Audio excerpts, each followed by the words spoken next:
3 email marketing myths that are keeping you broke. Number 1, we're gonna start with always running sales and promotions. And this means pushing sales every 2 to 4 times per month. Brands think that always running some sort of sale or discount is going to solve all of their short-term cash flow problems, and using it as a switch that they can flip on and off at any point in time. Now, for brands that want to actually have longevity and stay in the game for a long term, this belief needs to be broken immediately. Always running sales does 3 things for the brand. It cheapens the brand, it reduces margins for the brand, and it builds a habit in customers' brains to only buy when the discounts are happening. So these brands are basically getting fucked 3 different ways for a quick short-term cash boost while burning their audiences in the meantime. Let's put ourselves in the customer's shoes. They see an ad for a product that they want to buy, they look through the website, they sign up through the pop-up, get a discount code from the welcome flow, but never end up buying. They're constantly bombarded every other week with discounts, promotions, and sales. Can we see the problem here? The promotional emails are not adding any value to them and their buying journey. There's only 2 things that's stopping them from buying.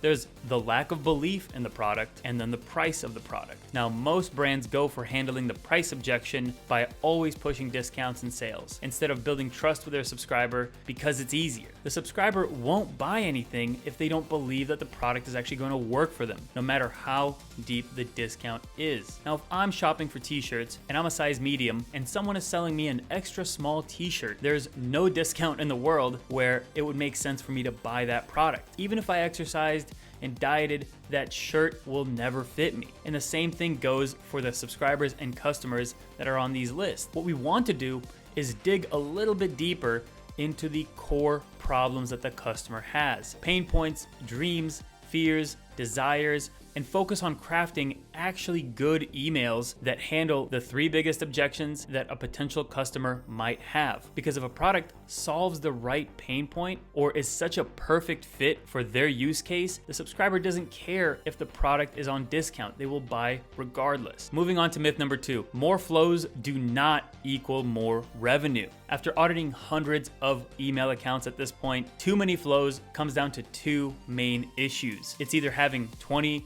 30, and sometimes even 50 flows in the account that are live and running when only 3, 4, or 5 of them are actually generating revenue. This could also mean having multiple of the same core flow, like having 5 welcome flows or 6 abandoned checkout flows. Now, if you haven't seen which flows I recommend to set up, go ahead and check out the video up top here and get more familiar with that. Now, I understand the need to hyper-personalize everything within the email account, but there's tons of ways of doing that, which we'll get into in a second, without having so many flows and so many duplicates within the account. And every time I go and audit a Klaviyo account and I see an ungodly amount of flows, I always think back to this clip from Jurassic Park. Yeah, but your scientists were so preoccupied with whether or not they could, they didn't stop to think if they should.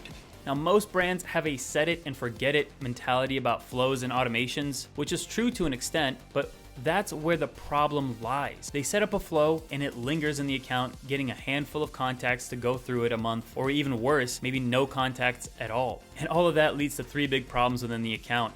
It becomes harder to track actual results when looking through dozens of different flows to get to the source of truth. It leads to bad customer experience because the subscribers could be getting multiple emails at once from all these different flows firing at the same time, and the brands might not even know about it. And it takes way more time to fix an issue or a bug because now the fixes need to be done for multiple flows at a time, leading to a lot more backlogged issues. And personalization doesn't come from using all the different tags or all the different naming scripts. It comes from understanding the customer. Just like how I mentioned in my last point, if the subscriber feels that the brand understands their problem and understands what they're going through, and they're able to drill deep into the core pain points and the core desires that they have, and they're going to feel heard and listened to and actually purchase. So my recommendation is to consolidate everything into the core flows that make email marketing great, like the welcome, abandonment, post-purchase, cross-sell, and any other little personalized based flows. Think intention and quality rather than quantity. And for multiples of the same flow, I would just recommend taking all of the different triggers that start those different flows from all the different lists and segments and compile them all into one big segment, so that way that segment is now the trigger for the next one welcome flow or the next one abandoned checkout flow. And if revenue generating personalization is still important, Klaviyo has dynamic blocks and sections in the email builder, so in any case, use them instead of making another email or another flow. Now, when all said and done, it's a lot easier to tweak the dynamic section of one email rather than trying to do it across 10 different email flows. Now, the last myth, I actually used to believe this way back in the early days making rookie mistakes, and that's hyper optimizing the account, aka playing whack-a-mole with A/B testing. A/B testing is crucial to an account's success, and I'm not knocking that down. I mean, hey, we're always running A/B tests for all of our clients to get the most amount of revenue for their business. That said, there's two big problems that brands miss when they're A/B testing in their email accounts. Like number one, testing everything. There's a quote that really describes this problem really well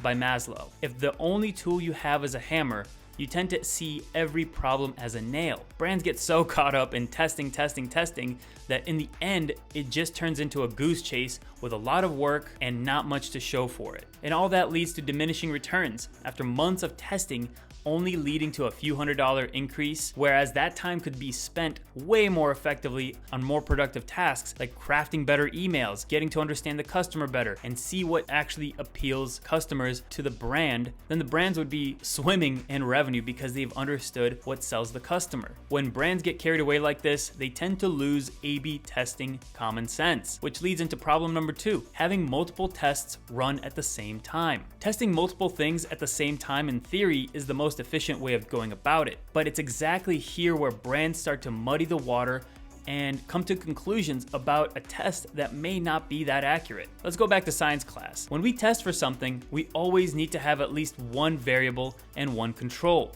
because then we'd be able to see which variant performed better. Is it what we had before, or is it this new evolved version? And when brands start to test send times, subject lines, and the content within an email all in one go, they can't pinpoint to the exact thing that drove an increase in results, muddying the waters and resulting to bad tests over long term. So single out the variables that you're using into just one variable and one control at a time, and space out those tests to get enough statistical significance. And I actually made a video covering how to set up A/B tests properly, where I go super in depth into all things A/B testing. So if you want to check it out, just go ahead and click up top or in the link down in the description. And I hope you learned something new today.